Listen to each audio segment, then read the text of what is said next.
Ibu, lihatlah anakmu.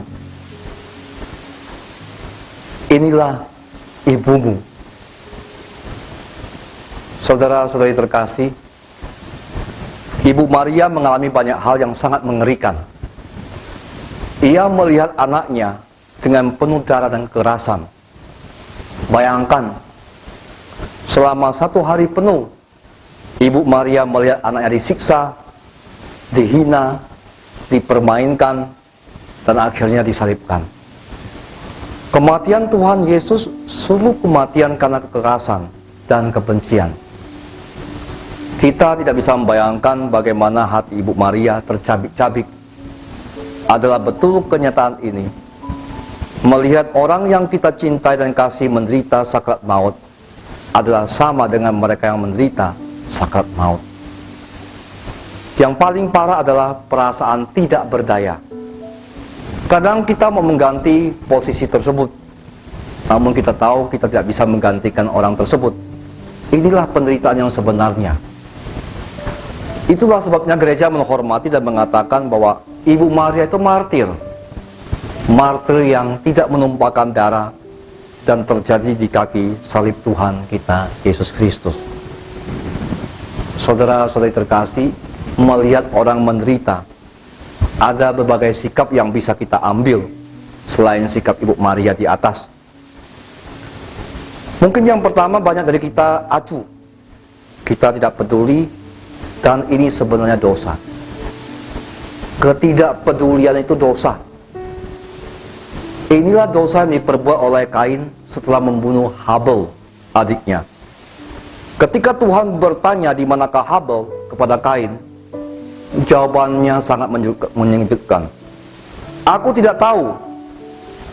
Apakah kamu kira Tuhan, aku penjaga adikku? Ini Anda bisa temukan dalam Kitab Kejadian bab 4 ayat 9. Inilah jawaban yang menggambarkan ketidakpedulian. Tapi Tuhan menjawab kepada kepada Kain, apa yang telah kau perbuat?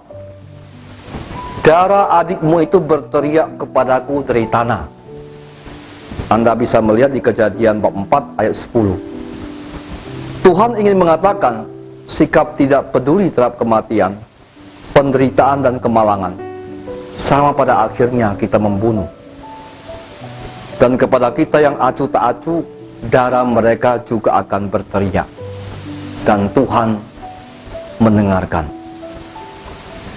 Banyak juga dari kita bukan tidak peduli. Kita peduli, tapi takut menolong karena imbasnya, efeknya. Misalnya, kita menjadi repot dan terseret kerumitan. Kita tidak mau terlibat karena keterlibatan membuat kita repot dan bahkan bisa membuat kita bermasalah.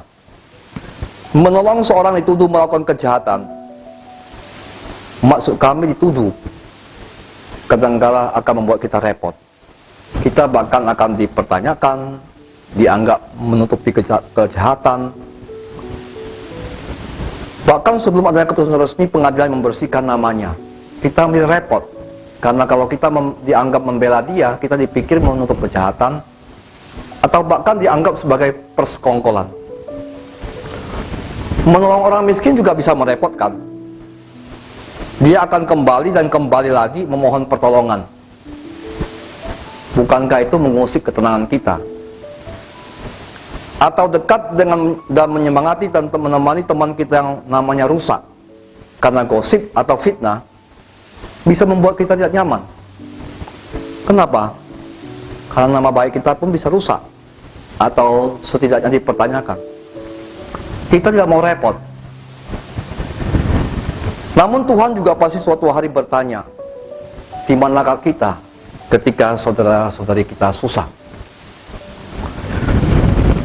Saudara-saudari terkasih, ketika wabah COVID-19 ini melanda negara kita, banyak orang terkena imbasnya, baik secara mental, kesehatan, dan terlebih ekonomi.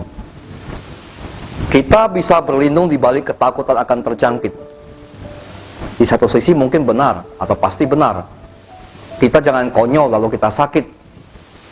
Maka kita dianjurkan menjaga jarak sosial, social distancing. Namun, apakah menjaga jarak sosial fisik itu berarti isolasi diri dari semua hal, termasuk dengan masyarakat dan komunitas dan mereka yang menderita?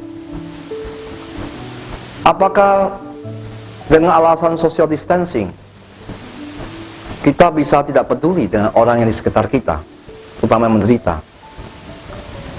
Bukankah kita bisa ngambil HP, sederhana saja, mengambil HP, kita coba bergerak, mengontak teman-teman kita dan jaringan kita untuk berbagi dengan mereka yang terkena imbas COVID-19. Sebenarnya dalam hidup ini banyak yang kita bisa buat, apalagi dengan perkembangan teknologi komunikasi yang canggih. Kita bisa conference call, kita bisa publikasi di YouTube, di Facebook. Intinya, social distancing bukan isolasi dari sesama dan bukan tidak peduli. Kita bisa berbuat banyak kalau hati kita memang peduli. Ibu Maria itu peduli. Bisa bayangkan nggak betapa menakutkan situasi Ibu Maria? Tapi beliau tidak takut para prajurit dan orang Yahudi yang menghukum dan menghujat Yesus. Beliau tetap menemani Yesus sampai di kaki salib. Saya yakin pasti semua orang kenal bahwa Maria adalah ibu Tuhan kita Yesus Kristus. Nama juga waktu itu tidak terlalu besar kota. Semua orang tahulah Maria itu adalah ibu Tuhan kita Yesus Kristus. Mungkin saat itu semua mencibir dia. Mencibir bahwa dia punya anak seperti itu, yang dihukum, dihujat, dan dijadikan penjahat. Betapa beratnya mental Ibu Maria. Bisa dibayangkan nggak bahwa kita dianggap salah mengandung anak demikian? Anak dikandung, dilahirkan, dibesarkan, dianggap suatu celaan, suatu aib. Namun lihat Ibu Maria, dia nggak peduli. Dia peduli kepada Tuhan Yesus. Dia tetap hadir dan menemani Tuhan Yesus sampai di kaki salib. Beliau juga tidak takut repot, tidak takut dihina, dan tidak takut nama baik hilang. Ini masalahnya, nama baik. Teman-teman semua, apa rahasianya sebenarnya? Rahasianya adalah cinta kasih. Cinta kasih itu bagaikan api, kata kitab Kidung Agung bab 7 ayat 6-7. Cinta itu kuat laksana maut. Tidak ada yang bisa memadamkan api cinta kasih, bahkan air bah sekalipun. Cinta kasih juga tidak bisa diperjualbelikan. Dia yang mengalami tahu bahwa apapun tidak bisa dibandingkan dengan cinta kasih dan orang yang dikasihi. Jangan lupa, kegilaan cinta ini juga yang membuat Allah peduli. Allah peduli berkenan menjadi manusia demi keselamatan kita.